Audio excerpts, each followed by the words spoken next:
Good morning. What a small, intimate group we've got. My name is Michael Zepeda, and I am your co-celebrant this morning. In the pulpit, we have our member Paul Shatman, who will be delivering the sermon. We especially welcome those who are visiting today. If this is your first time, we have a welcome table outside by the front door where you can fill out a little clipboard memo, and that will put you on the list to receive our weekly email and the monthly newsletter. Let me see here. I have a few announcements. We have our upcoming service auction on November the 8th. Do you like barbecue? Everybody loves barbecue. If you love barbecue, you'll need to come to the All People's Barbecue Dinner and Auction on Saturday night, November the 8th, starting at 6 p.m. Tickets are $25 each. That includes a barbecue dinner with sides and dessert, beer and wine. Tickets are available after church in the foyer. There is also a quilt raffle and some other raffle tickets available for purchase in the foyer. For the vegetarians, there will also be serving a vegetarian lasagna. There's dinner, and then there's the silent auction, and then there's a live auction. And at the very end, there will be a trivia contest with prizes for fun and entertainment. It says so right here, fun and entertainment. So I hope we see you all there. Also, for those of you who have not yet voted, we've got about 17 constitutional amendments to go through, and Tom has provided a little voter guide. It's not little, it's like 24 pages, but it does present the wording and then the candid language that says what this means. So you might want to take a look at that. Also, I've got an announcement from Joel Bailey, who'd like to talk about the next all-church workday. Joel, you want to come up?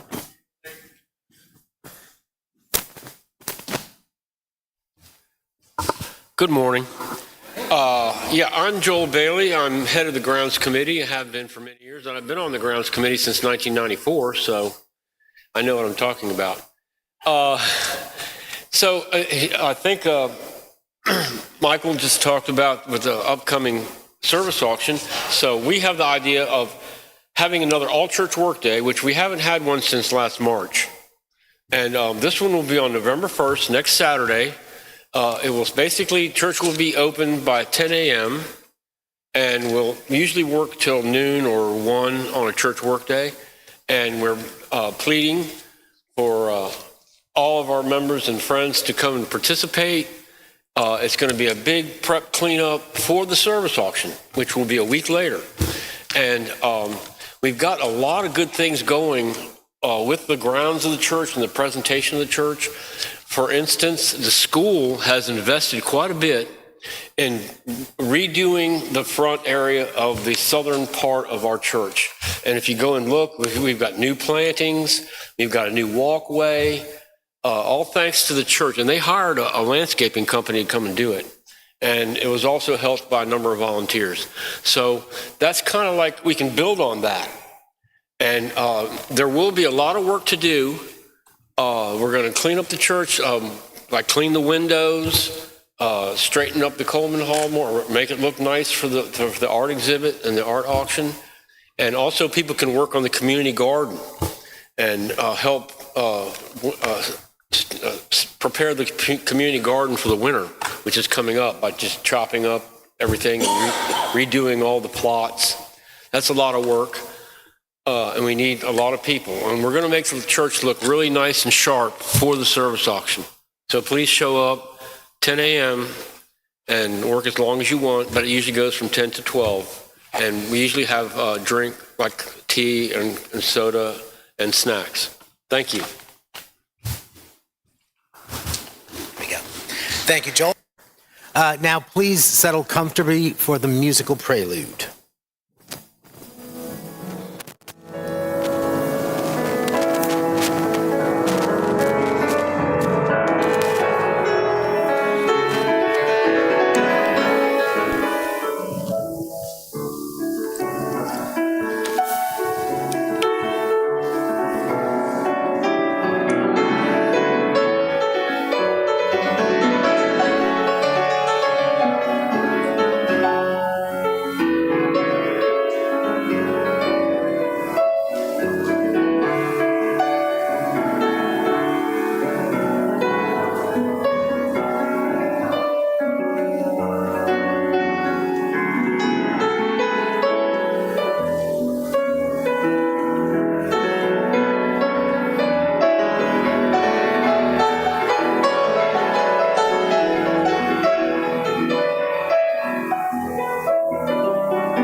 All right.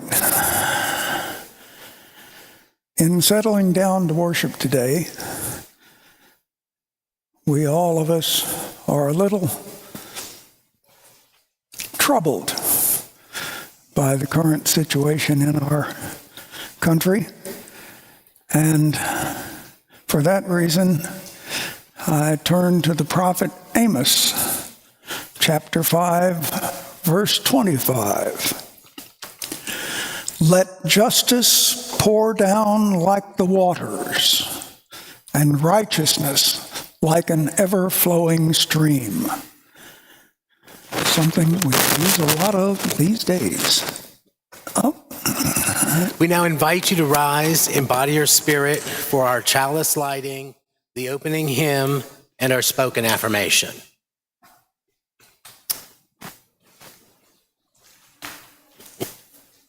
Our chalice lighting words are written by Andrew Pakula. Come into this circle of community. Come into this sacred space. Be not tentative. Bring your whole self. Bring the joy that makes your heart sing. Bring your kindness and your compassion. Bring also your sorrow and your pain. Bring your brokenness and bring your disappointments. Spirit of love and mystery, help us to recognize the spark of the divine that resides within each of us. May we know the joy of wholeness. May we know the joy of being together. Please join now in singing our opening hymn. This is our hymn of the month, and we've really been working on it, folks. So this is a round, so we will sing it the first time all together, and then there will be part one and a part two. And first time all together, second and third time follow your group leader. I assume there will be a group leader here.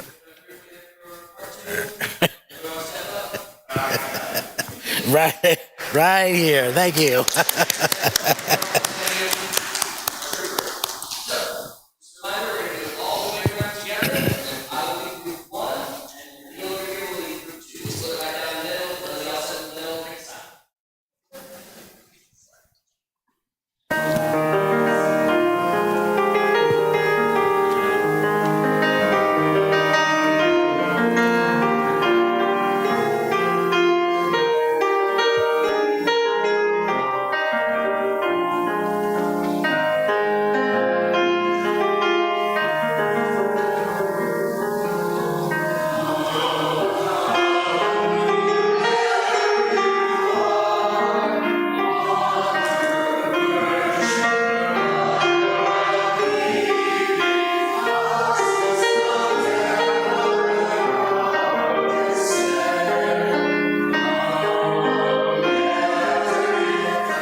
nice. While you're standing, please join in our affirmation. The words are printed in the order of service, and they're also projected on the screen.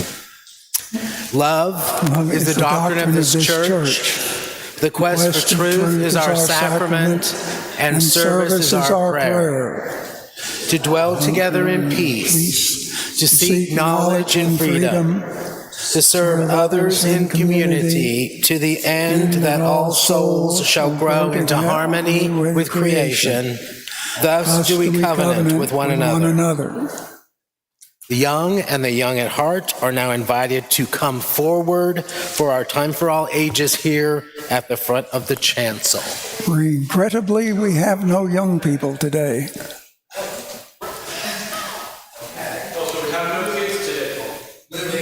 Moving on. The offering we take each Sunday is an opportunity to recommit to this place.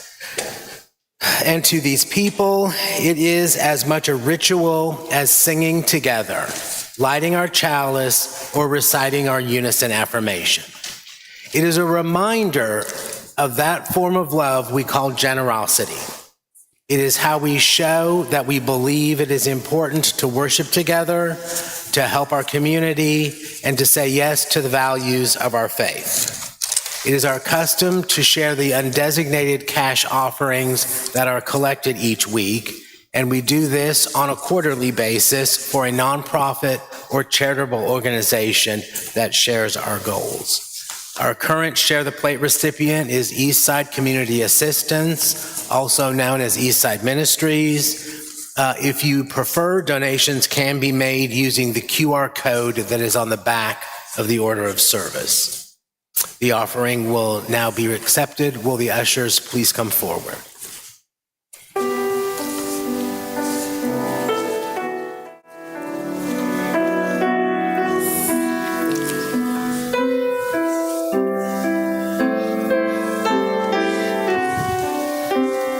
Do you have the book? No, I don't.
For the first reading today, 2 items from Bishop Desmond Tutu. If you are neutral in the face of injustice, you are siding with the oppressor. And from one of my favorites, Frederick Douglass, who was not one to mince words. Power concedes nothing without demand. It never did. It never will. Those who profess to favor freedom, yet deprecate agitation, want crops without plowing the ground, rain without thunder and lightning, and the ocean without the roar of its waters and the force of its tides.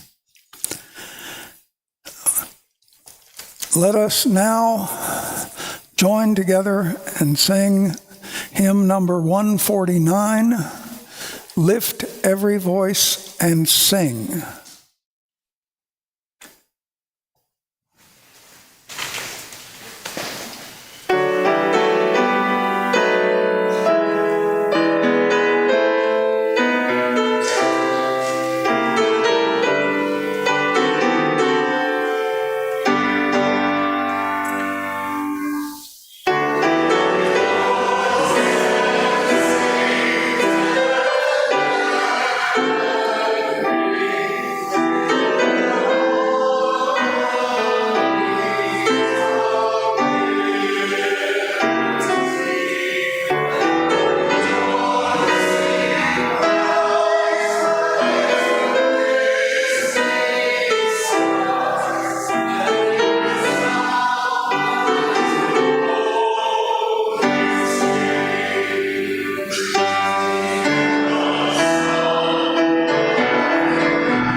At this time in our service, we pause to honor and give time and attention to those things most important to us. We gather here for healing and for peace in our hearts and in the world, and honor our time together with the shared stories and news from the congregation.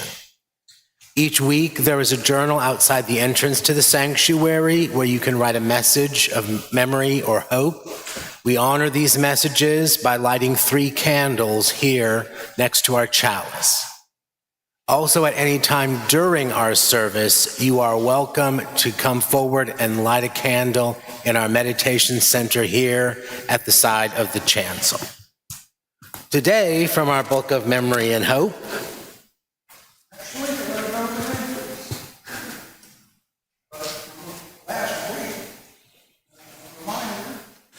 Kevin Stout's mother had surgery. She is recovering. Well, we hope. And we again rejoice that so many attended the No Kings protests in Fort Worth and Dallas this past weekend. Over 7 million people came out. I was not one of them. I had the second birthday of a great niece to attend. So, family first. And she will be getting a little brother in about 4 months, but doesn't quite know what that means. So,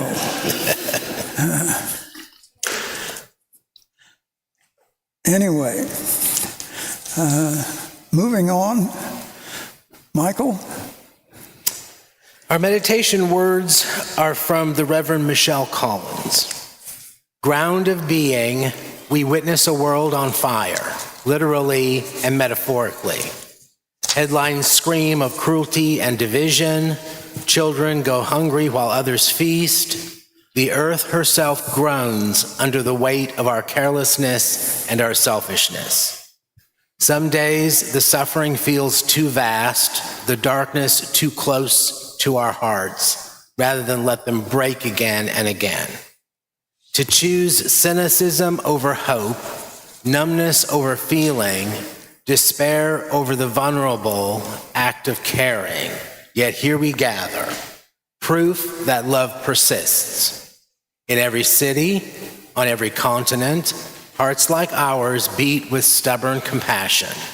Strangers comfort strangers, neighbors feed neighbors, people choose justice when injustice would be easier. Remind us that we are part of something larger than our individual capacity to heal, that every act of kindness creates ripples we'll never see, that the light of compassion, however small our flame, joins with countless others to push back the darkness. May we trust that love is stronger than fear, that justice is more powerful than oppression, that ordinary people choosing extraordinary kindness can and will transform this world. Let us now pause for a few moments of quiet meditation to hold and uplift the sorrows and celebrations, both spoken and unspoken, among us. And then Misha will lift our hearts with music.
thought I broke the chair. I may have broken the microphone. Who knows? Get this thing to hook here. Come on. There we go. Okay. What is justice? When I was a kid, we were told mankind was made in the image of God. I didn't get it. It seemed to me like it might have been the other way around. That God was just a supersized human being. My dad explained it better than they did in the religion class. First of all, he told us that God created everything but justice. And he left that for us to create on our own, and that's how man was the image of God. That made more sense, but I still didn't quite get it. Alan Dershowitz made a different argument, boiled down his book, Rights from Wrongs, posits that man invented the concept of justice from suffering injuries and having the capacity for empathy. That was an argument that I could get my mind around. But these days, it's kind of difficult to see what is justice. So let's look at some of the various dimensions of justice as we know it today. First up, vengeance. In 1635, Sir Francis Bacon, who some weak-minded scholars think is actually the author of Shakespeare's plays, wrote, "Revenge is a kind of wild justice, which the more man nature runs to it, the more the law ought to weed it out." He concluded by saying that revenge putteth the law out of office. I agree. We have some recent examples of that. Vengeance, both individual and societal, is the most obvious aspect of justice. In the Old Testament, an eye for an eye, a tooth for a tooth.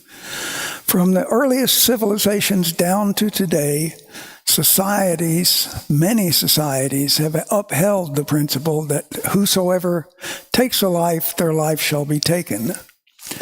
And down the millennia, some law codes have even specified who and under what conditions may execute revenge killings. Not so with us. While justifiable homicide in self-defense is recognized in our laws, individual revenge is not. However, we do have instances of jury nullification, and thereby hangs a family anecdote. In his early practice of law, my father was named as second chair in a criminal defense case out in West Texas. The accused had walked into a bar,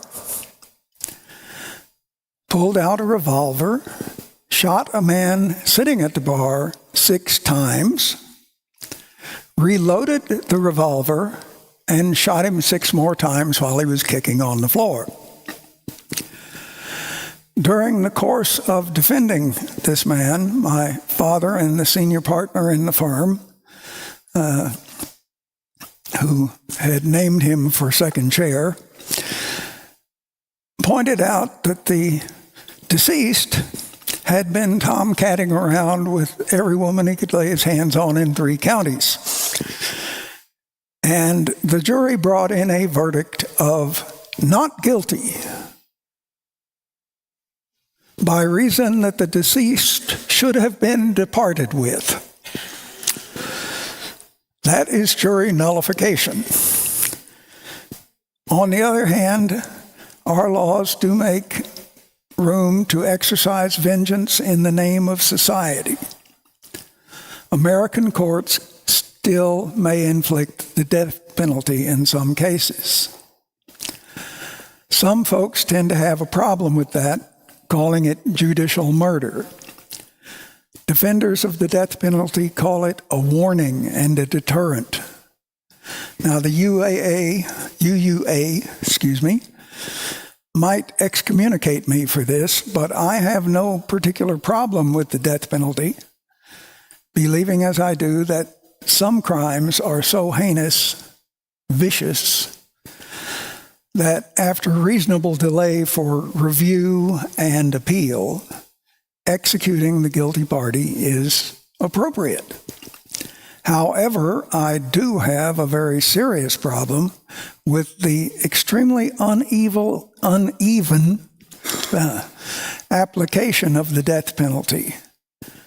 The poor and those with darker toned skin seem to be executed far more often and for far less cause than wealthy defendants of the Caucasian persuasion. This we need to work on. As for its deterrent properties, statistics indicate that the only individual deterred, is the one who was executed. Punishment is another attribute of justice. Some favor this aspect, as they tend to believe that crime and criminality arise from the willfulness and bad character of the criminal themselves. Most often, punishment will involve forced imprisonment, forced incarceration, forced labor, coerced routine, imposed for a substantial period of time, as my nephew could testify repeatedly. By law, the courts and sometimes the juries have latitude to set the kind and duration of punishment. Don't do the crime if you cannot do the time. And once again, deterrence is the ultimate goal and justification for punishment. However, given the high recidivism rates within 5 years of the initial offense, deterrence through punishment is more of a forlorn hope than a realized goal. Rehabilitation is another function of justice, one favored by those who believe crimes and criminality arise from poverty, ignorance, and a variety of social inequities that entrap individuals in a cross-generational cycle of suffering and deprivation. Rehabilitation is one of the bedrock principles of the many prison reform efforts that occur periodically in our history. Unfortunately, the tracking data across time shows that statistically, as a deterrent, rehabilitation doesn't work any better than punishment. Restorative justice, also known as equity or balance, is another aspect. The idea is that redress of a wrong should fit the offense and correct the imbalance it created. It's a principle as old as Hammurabi's Code from nearly 2,000 years ago.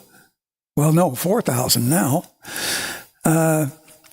which in one of its clauses required that if a contractor built a house and it was faulty and it collapsed and killed the homeowner's son, that the contractor's house should be torn down and collapsed on the contractor's son. equity, but a bit harsh. Today, we most often see equity in civil cases where the court or jury awards monetary damages and compels the defendant to perform restorative actions. Civil courts will also sometimes order conflicting parties into compulsory arbitration to achieve the balanced outcome and establish a level of justice. As my little brother used to say, a fair deal is no bargain.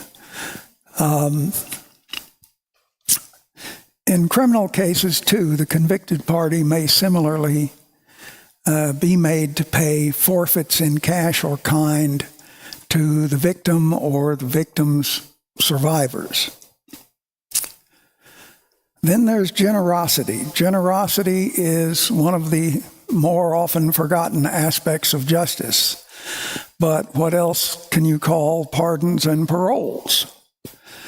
We have encoded generosity into our law to reward good faith efforts of the guilty to gracefully atone for their misdeeds by displaying regret and repentance and making restitution where possible and exhibiting a general demeanor that we classify as good behavior, while they have been in durance vile, otherwise known as prison.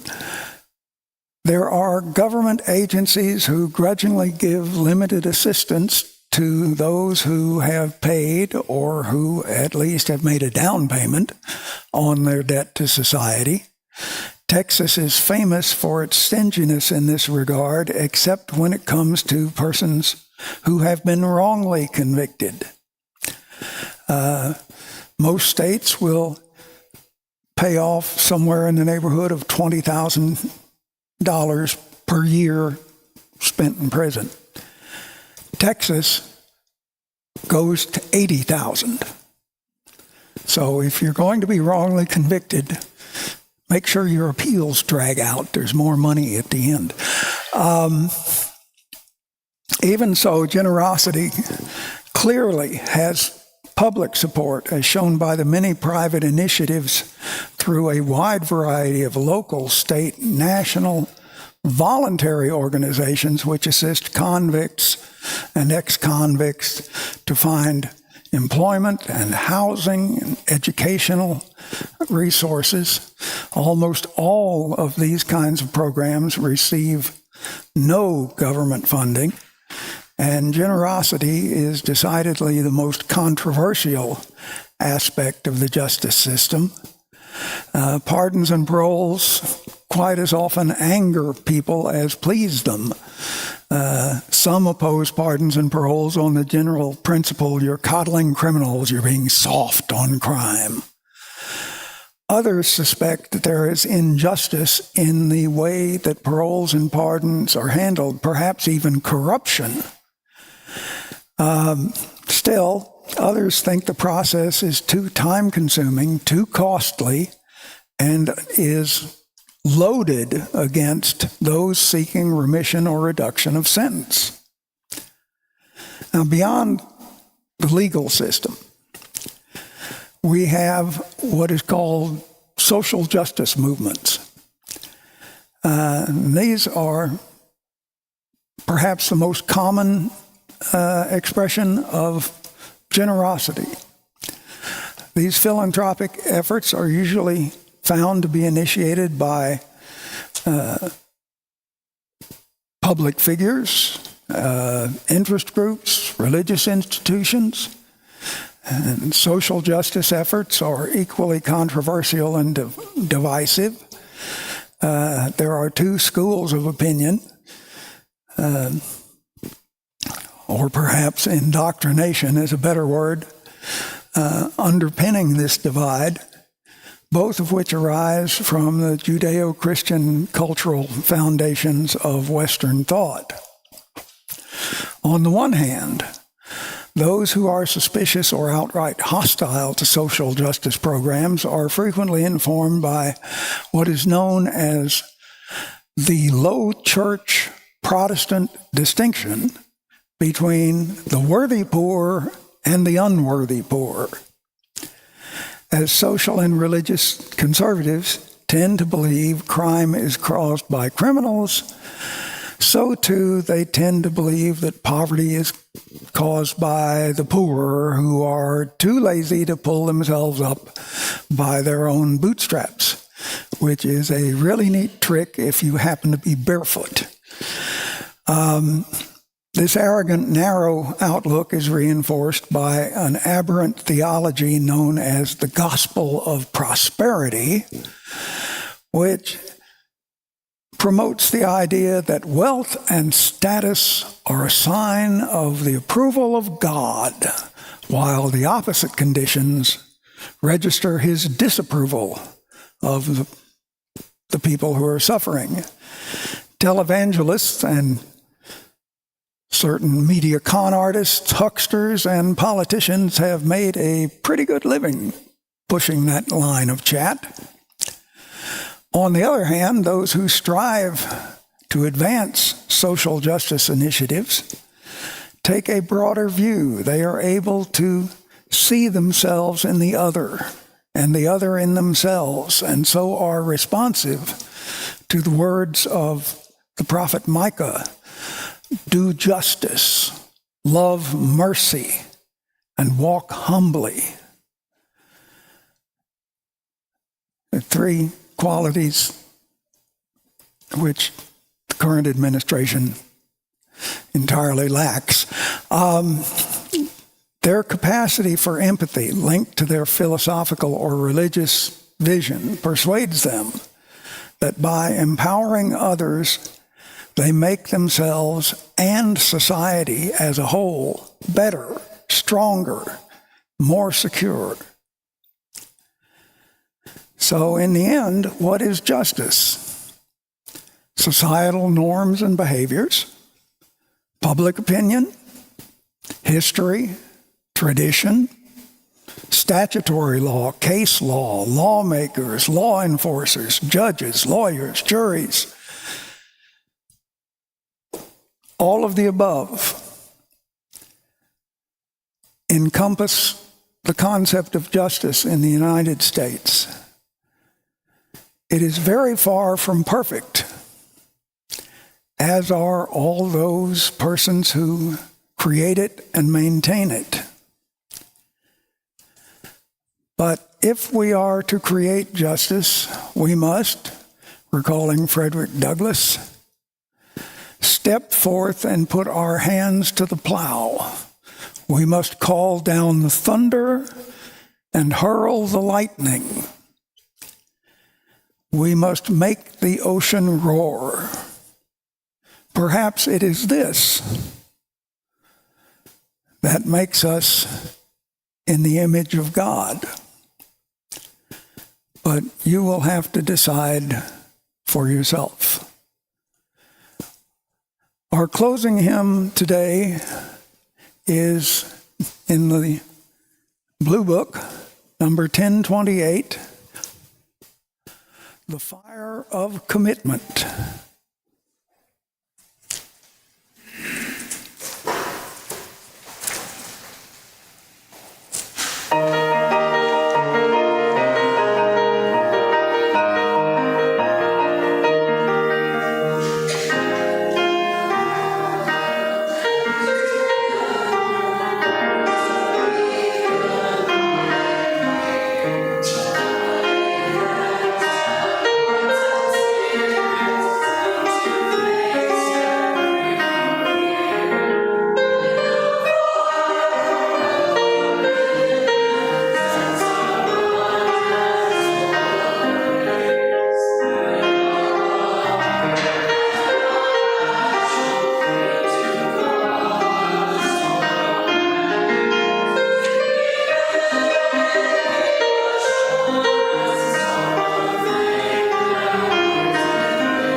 today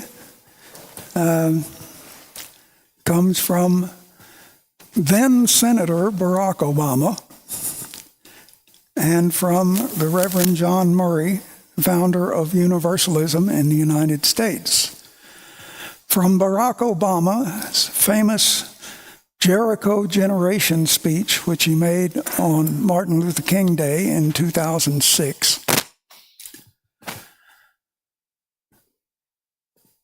referencing the desire for people to have more justice in the world. He said, "Remember this when we are looking for leadership.